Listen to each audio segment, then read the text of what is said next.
Sister will be passing the papers out so that you can review what we said and see if it's right. I'm glad you said Roman Catholic because there are 24 kinds of Catholics in different parts of the world and so on. So Sister Stephana and I represent the Roman Catholic Church, which is the largest Christian church. We are Christian. We do have Christ. I've heard of people being converted to the Christian church. That includes Catholics. We're Christians. We have 100.29 billion Catholics in the world, Roman Catholics. And we're one of the oldest religious institutions in the world and have played a prominent role in the history and development of Western civilization.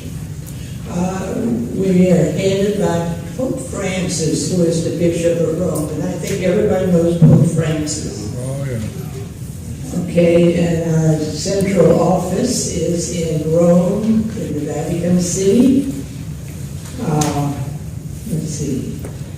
We believe that our bishops are spiritual descendants of the first apostles, and that St. Peter was called by Jesus Christ to be the first pope. And so we have that, which is a little bit different from some of yours, maybe.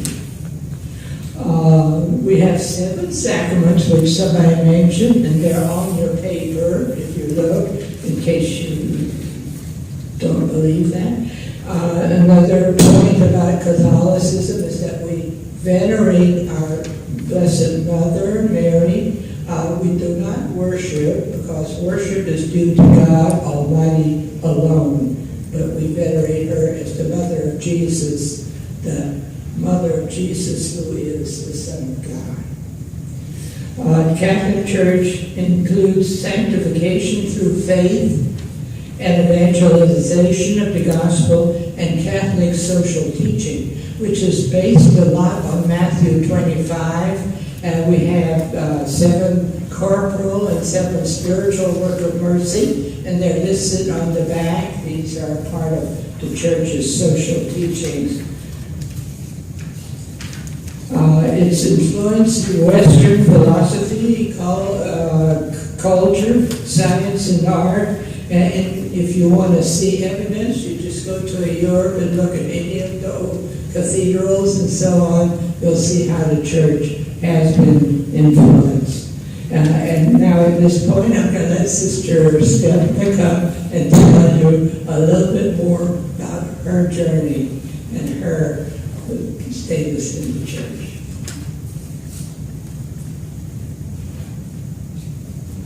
Sister Mildred and I were speaking, and basically both of us, our lives are very similar as to why we stay in the church.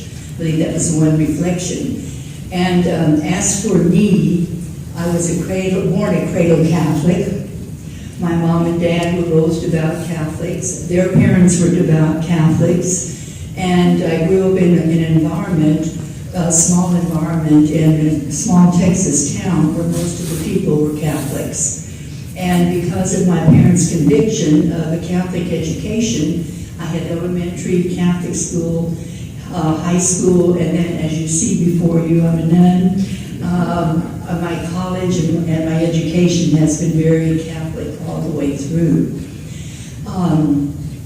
I have, the church in many ways sometimes has seemed conservative as I was growing up, especially in their, what I thought was rigid about who can be saved, you know, and what, and that, and I've always believed that God calls all of us to heaven regardless of what our denomination is, because God calls us different ways. And the church, especially with Pope Francis, is so much more open, you know, and so many of my friends all the way through childhood and my dear friends are of all types of religious persuasions, and that has never been a stumbling block for me.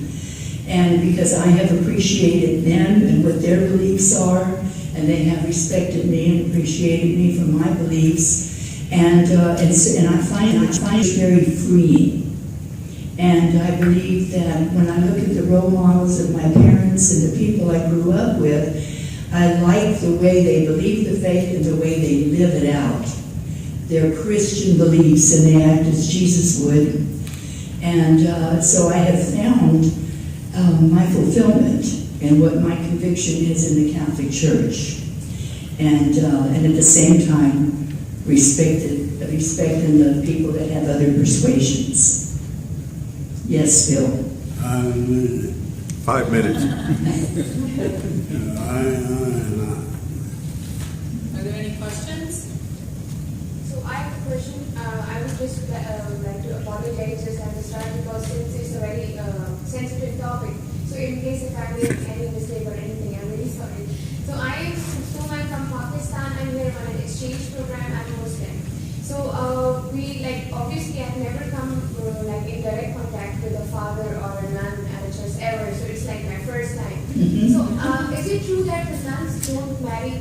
That is true. That is true. So I this thing always it's the basic human need, to always when you grow up and then you want to have a family, you want to get married and stuff and all that. So how do you people keep yourself, away from those things, or how don't they irritate you? Like sometimes has it ever been a moment in your life where you wanted to have a family or get married and do other things which the non-nuns do? So how do you do it with your life? I think your question is one that every denomination may have, or any young woman, or any woman, or gentleman too.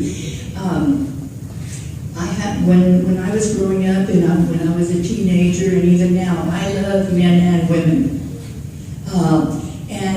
When I was a teenager, there were times when I was looking at, okay, where is God calling me? And I knew the best way I can describe it is that I had wonderful friends with the young girls and the young guys too. And there was something inside of me that I felt called to this life in the church. And you take the whole package. With this life in the church, you can't really do what you want and be what you want because we live in community. And it just wouldn't work to have the sacrament of marriage along with religious life. And so I knew in my heart God was calling me to religious life, to be a nun. I knew that I believed I could be a wonderful wife, a good mother. But somewhere along the line, I felt like I would disappoint my husband because there was something in my heart that I didn't follow. And that's the best way. A calling to serve God is something you really can't always explain. And I have found that happiness. And I remember, I have a number of brothers. I remember one time when I was young, probably in my 20s, and had one of my brothers who was very happily married, said to me, he said, I can tell you're a very happy nun, a very happy sister. And I the fence may look greener, but it's just as hard to mow. and so I remember telling him, it was my brother Patrick, I remember telling him, and remember that when you see me as happy as I am, there are some times when my struggles are probably just as strong as yours are, and the difficulties, but if you have joy in God in the bottom of your heart, and that's with all of us in here, you accept the challenges of life and move on and don't magnify the small things. You just move on and remember God is with you, God will be there for you. And yes, but we're human. We're very human. Okay. Thank you. Time's up. Thank you. Thank you.